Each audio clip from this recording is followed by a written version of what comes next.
Welcome to लक्ष्य IAS academy. लक्ष्य IAS academy में आपका हार्दिक स्वागत है। तो दोस्तों, इस वीडियो में हम क्या देखेंगे कि वायुमंडल का जो हमारा ज्योग्राफी का मोस्ट इंपॉर्टेंट चैप्टर है वायुमंडल, उसका जो रेस्ट क्वेश्चंस बच गए थे एग्जाम पॉइंट ऑफ व्यू से, उसको हम बारी बारी से अध्ययन कर लेंगे और हम कोशिश करेंगे कि लगभग एक भी वैसा कोई क्वेश्चन ना छोड़े जो कि इस चैप्टर से जुड़े हुए महत्वपूर्ण क्वेश्चन है, जो जिन्हें एग्जाम में आने की काफी संभावना है।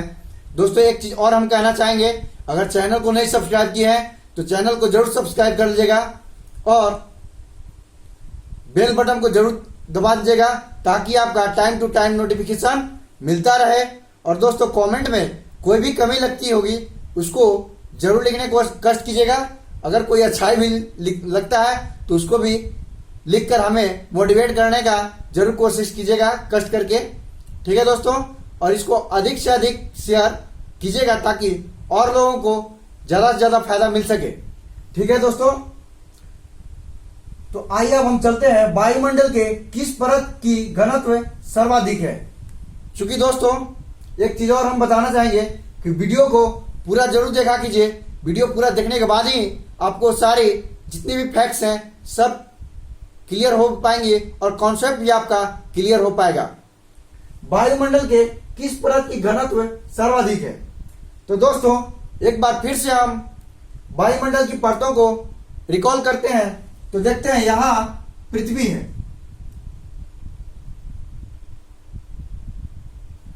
यहां मान लीजिए पृथ्वी है, तो पृथ्वी से सबसे नीचे वाली परत क्षोभमंडल, उसके बाद समताप मंडल, उसके बाद मध्यमंडल, उसके बाद आयन मंडल, उसके बाद बहिर्मंडल। यानी बहिर्मंडल की मोटाई क्लियर नहीं है, इसलिए हम उसको निर्धारित नहीं कर रहे हैं। यहां क्या है दोस्तों? क्षोभमंडल, जिसको हम क्या बोलते हैं? ट्रोपोस्फीयर भी बोलते हैं या संवहन मंडल भी बोलते हैं। उसके बाद समताप मंडल,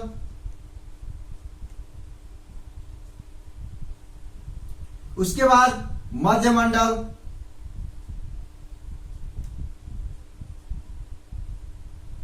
फोर्थ नंबर में क्या है दोस्तों? आयन मंडल,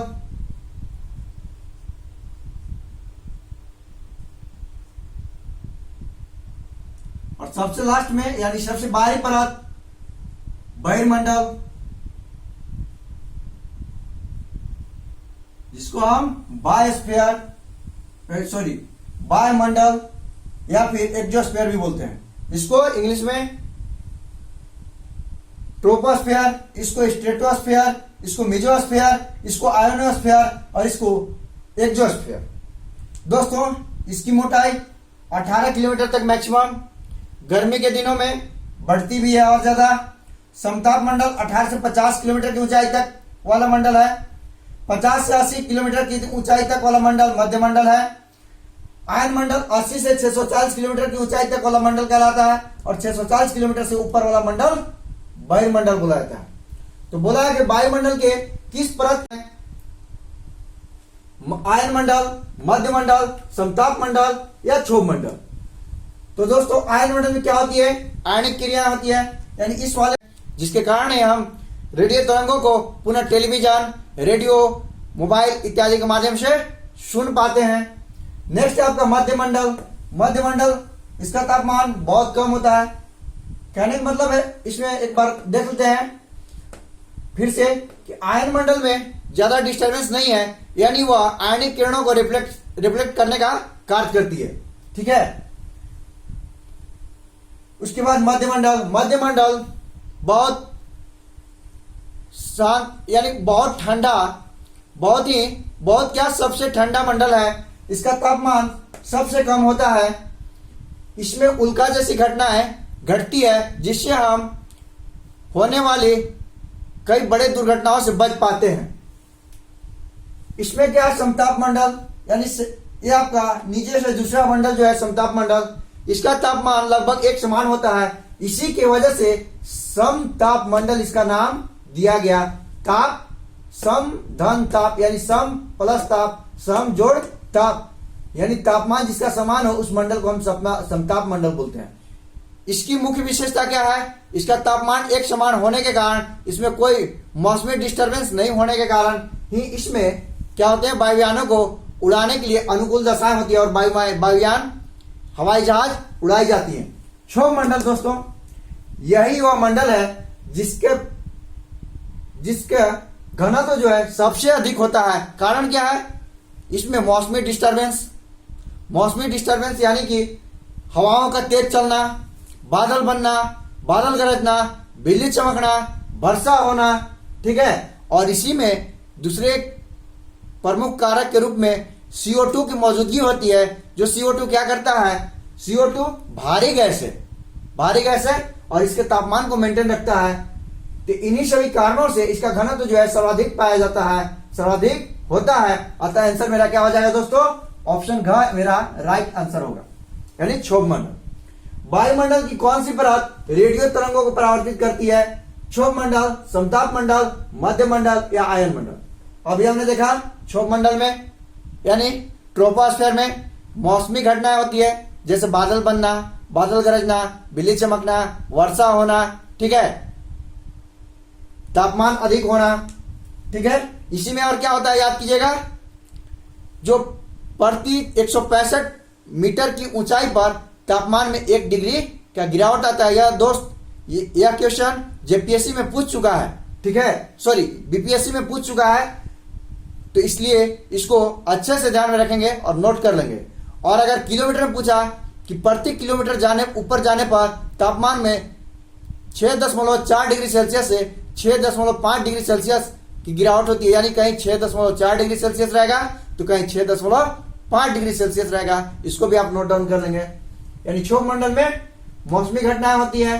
समताप मंडल तापमान लगभग एक समान होता है, इसमें कोई आयनिक क्रिया नहीं होती है। यहाँ पर क्या होता है, यहाँ वायुयानों को चलाने के लिए अनुकूल दशा होती है, ठीक है। मध्य मंडल की बात करें तो मध्य मंडल में दोस्तों क्या होता है, मध्य मंडल सबसे ठंडा मंडल है, इसका तापमान सबसे कम होता है, उल्का जैसी घटनाओं से यह बचा पाने में सक्षम होता है। दोस्तों आयन मंडल की बात करें तो आयन मंडल ही वह मंडल है जिसमें रेडियो तरंगों को परावर्तित की जाती है, यानी इसमें आयनिक क्रिया होती है और पृथ्वी से जाने वाली रेडियो तरंगों को रिफ्लेक्ट करके पुनः पृथ्वी पर भेजा जाता है। अतः इसका आंसर क्या हो जाएगा, आयन मंडल, ऑप्शन घ बिल्कुल सही आंसर होगा। नेक्स्ट चलते हैं दोस्तों, वायुमंडल के किस परत में संचार उपग्रहों को छोड़ा जाता है? वायुमंडल के किस परत में संचार उपग्रहों को छोड़ा जाता है? क्षोभ मंडल, समताप मंडल, मध्य मंडल या आयन मंडल। क्षोभ मंडल क्या है दोस्तों, मौसमी घटनाओं के लिए जानी जाती है। समताप मंडल तापमान समान होने के लिए और वायुयान हवाई जहाजों यानी हवाई जहाजों को चलने के लिए उचित दशाओं के लिए जानी जाती है। मध्य मंडल उल्का पिंड जैसी घटनाओं से रोकने के लिए यह जानी जाती है, इसका तापमान सबसे कम होता है। और आयन मंडल इसमें क्या होता है दोस्तों, आयनिक क्रिया होती है, यहीं से रेडियो तरंगे पृथ्वी के लिए पुनः रिफ्लेक्ट कर दी जाती हैं, तो संचार उपग्रह इसी में छोड़ी जाती हैं। देखिए दोस्तों एक चीज हम बता दें कि मेनली संचार उपग्रह छोड़ी जाती हैं बहिर्मंडल में, संचार उपग्रह बहिर्मंडल में छोड़ी जाती है। क्यों? इसको कैसे तर्क के आधार पर आप देखेंगे, क्योंकि संचार उपग्रह जो सैटेलाइट्स हैं वे 2 प्रकार के होती हैं, एक भू स्थैतिक उपग्रह और दूसरा ध्रुवीय उपग्रह। तो जो भू स्थैतिक उपग्रह है वो 3500 किलोमीटर से ऊपर की ऊंचाई पर छोड़े जाते हैं और 3500 किलोमीटर से ऊपर की ऊंचाई पर छोड़े जाते हैं। और जो ध्रुवीय उपग्रह है, जो पोलर सैटेलाइट है, वो 700 से लेकर 1200 किलोमीटर की ऊंचाई पर छोड़ी जाती हैं, ठीक है। तो कहने का मतलब है कि जो 700 का रेंज है, 3500 तो बात ही अलग है, 3500 तो इसमें आएगा ही आएगा, लेकिन जो 700 किलोमीटर की बात है वह भी आप देख रहे हैं कि बहिर्मंडल वाले भाग में आ रहा है और इसका जो ऊंचाई है 640 किलोमीटर तक ही है। तो ऑब्वियस सी बात है कि जो 700 किलोमीटर से लेकर 1200 किलोमीटर तक के बीच में छोड़ी जाने वाली क्या है या स्थित की जाने वाली ध्रुवीय उपग्रह है, और जो 3500 किलोमीटर से ऊपर छोड़े जाने वाले या ऊपर अवस्थित की जाने वाली, ऊपर लोकेशन में अवस्थित की जाने वाली जो जो भूस्थैतिक उपग्रह हैं उनको भी इसी मंडल में छोड़ा जाता होगा। अतः यहां पर चूंकि बहिर्मंडल आंसर नहीं है तो आंसर मेरा क्या हो जाएगा, बहिर्मंडल के नहीं होने की स्थिति में आंसर मेरा आयन मंडल होगा। अतः इसका उपयुक्त आंसर दोस्तों घ होगा, आयन मंडल। वायुमंडल में कौन सी गैस ग्रीन हाउस प्रभाव हेतु उत्तरदायी है, मतलब कौन सी वह गैस है जो ग्रीन हाउस प्रभाव उत्पन्न करने में ज्यादा रोल निभा पाता है, ऑक्सीजन, हाइड्रोजन, नाइट्रोजन या कार्बन डाइऑक्साइड। दोस्तों ऑक्सीजन जीवनदायी यानी जो जंतु जगत है उसके लिए जीवनदायी, ठीक है, लाइफलाइन का काम यही काम करती है, यानी ऑक्सीजन नहीं रहेगा तो जंतु जगत नहीं रह पाएगा, ठीक है। हाइड्रोजन, हाइड्रोजन क्या है दोस्तों, सबसे हल्की गैसें हैं जो किस मंडल में पाई जाती है, बहिर्मंडल में पाई जाती है। नाइट्रोजन, नाइट्रोजन क्या है दोस्तों, इसकी मात्रा सबसे अधिक है, इसकी मात्रा सबसे अधिक है वायुमंडल में, कितना है 78%, ठीक है। तो इसका पार्टिसिपेशन नहीं है ग्रीन हाउस प्रभाव में, ठीक है। ग्रीन हाउस प्रभाव में मुख्यतः पार्टिसिपेशन किसका है, कार्बन डाइऑक्साइड का। कार्बन डाइऑक्साइड ही वह गैस है जो ग्रीन हाउस प्रभाव को बनाए रखने में योगदान देती है, यानी आंसर मेरा क्या हो जाएगा। अच्छा दोस्त एक चीज हम बताना चाहेंगे, ऐसे पहले हमने बताया भी था कि ग्रीन हाउस प्रभाव है क्या। तो ग्रीन हाउस प्रभाव वैसी घटना है जिसमें पृथ्वी से जो सूर्य प्रकाश टकराकर लौटती हैं, पृथ्वी से लौटने वाली जो प्रकाश है, जो किरणें हैं, ठीक है, जो तापमान है, उनको कार्बन डाइऑक्साइड ऑब्जर्व करती है, जिससे कि पृथ्वी का तापमान मेंटेन रखता है, पृथ्वी का तापमान बैलेंस रहता है और जिससे पृथ्वी पर जीवन संभव हो पाता है। अदरवाइज अगर यह नहीं रहता तो पृथ्वी पर काफी ठंडक महसूस होती। क्यों, क्योंकि जो इससे लौटने वाली हवाएं हैं ऊपर अंतरिक्ष में फैल जाती तो यहाँ पर तापमान काफी कम होता, अतः उपयुक्त दशाएं नहीं होती यहाँ पर जीवन के लिए, अतः इस प्रकार का जीवन भी संभव नहीं हो पाता। इसलिए ग्रीन हाउस प्रभाव पृथ्वी पर होना बहुत जरूरी है और जिसमें मुख्य भूमिका कार्बन डाइऑक्साइड की होती है, अतः इसका आंसर क्या हो जाएगा, ऑप्शन घ कार्बन डाइऑक्साइड। दोस्तों नेक्स्ट चलते हैं, वायुमंडल में मुख्यतः कितनी परतें हैं, 3, 2, 4, 5। 3 परत तो है नहीं दोस्तों, 3 परत यहाँ कोई कॉन्सेप्ट नहीं है, 2 भी नहीं है। वायुमंडल में हमने बताया, देखिए यहाँ क्षोभ मंडल, समताप मंडल, मध्य मंडल, आयन मंडल, बहिर्मंडल, यानी 1, 2, 3, 4, 5 मुख्यतः कितनी परतें हैं, 5 परतें। तो न तो 3 होगा, न 2 होगा, न 4 होगा, आंसर इसका क्या होगा, ऑप्शन घ 5। वायुमंडल में दोस्तों हम उम्मीद लगाते हैं कि सभी चीजें क्लियर हो रही होंगी। अगर कुछ कमी लग रहा होगा तो आप कमेंट बॉक्स में कष्ट करके लिखने का कोशिश कीजिएगा। अगर कोई प्रॉब्लम होगी, अगर किसी प्रकार की प्रॉब्लम होगी तो आप इस नंबर पर संपर्क कर सकते हैं शाम में 8 से 9 के बीच में, उसमें मैं खाली रहता हूं। जो नंबर यहां मैं लिख रहा हूं,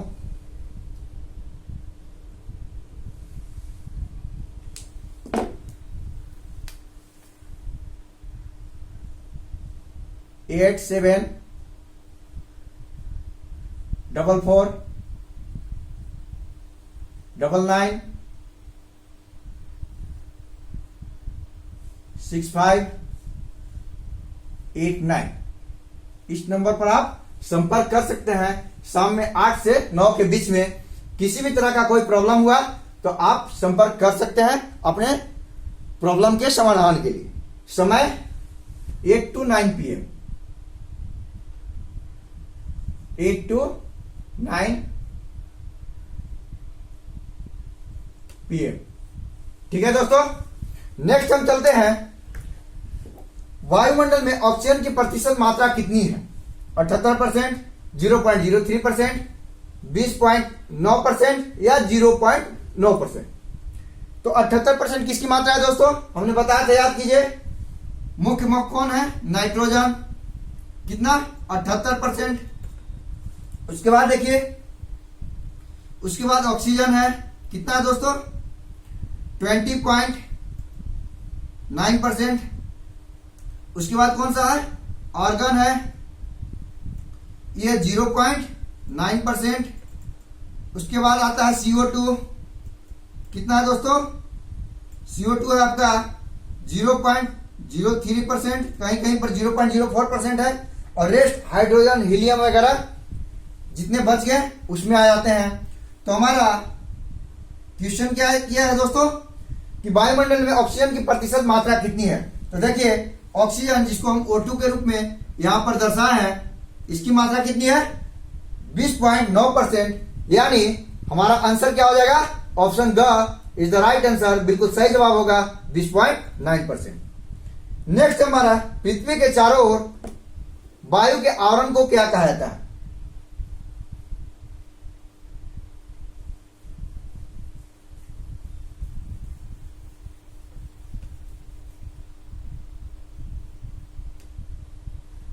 पृथ्वी के चारों ओर वायु के आवरण को क्या कहा जाता है, स्थल मंडल, जल मंडल, जैव मंडल या वायुमंडल। तो हम जानते हैं जो जल से घिरा हुआ क्षेत्र है उसको जल मंडल, स्थल से घिरा हुआ क्षेत्र जो स्थलीय क्षेत्र है उसको स्थल मंडल, जो जलीय क्षेत्र है जल से घिरा हुआ है उसको जल मंडल। जैव मंडल किसको कहते हैं, तो इसमें जल मंडल, स्थल मंडल और वायुमंडल तीनों का सम्मिलित रूप, यानी यहां पर जो इंटरसेक्टिंग पॉइंट है, जो तीनों का इंटरसेक्टिंग पॉइंट है, इसी को हम क्या बोलते हैं दोस्तों, इसी को हम जैव मंडल बोलते हैं, बायोस्फीयर बोलते हैं, जैव मंडल बोलते हैं दोस्तों। ठीक है, जैसे मान लीजिए कि स्थल मंडल हो गया, इसको मैंने, चलिए कोई बात नहीं, पहले हमने जल मंडल बोल दिया था, लेकिन यहां पर स्थल मंडल लिख रहे हैं। स्थल मंडल हो गया ये मेरा जल मंडल हो गया,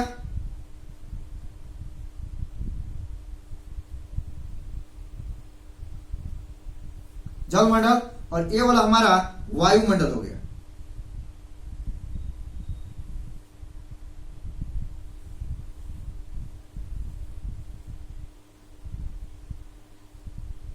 क्या हो गया, वायुमंडल।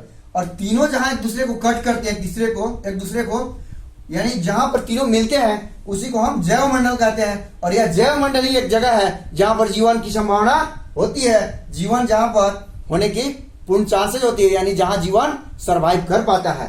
ठीक है, और वायुमंडल क्या हो गया, जो पृथ्वी के चारों ओर वायु के आवरण है उसी को हम वायुमंडल बोलते हैं। तो यानी यहां पर मेरा आंसर क्या हो जाएगा, ऑप्शन घ वायुमंडल।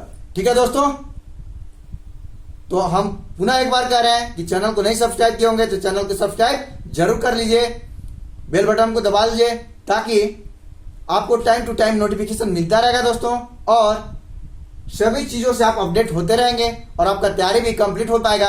और जेपीएससी में एक सीट तो रिजर्व जरूर कीजिए। जेपीएससी के अलावा यह जो वीडियो है सारे यूपीएससी से लेकर जितने भी रेलवे, एसएससी, सीएचएसएल, बैंकिंग वगैरह सारे चीजों में, ठीक है, जितने भी स्टेट पीसीएस हैं सारे चीजों में, यानी 10th level, 12th level, graduation level जितने भी एग्जाम है उन सभी में फायदेमंद होने वाला है। अतः आप इसको जरूर फॉलो करें और आत्मार्पित करें।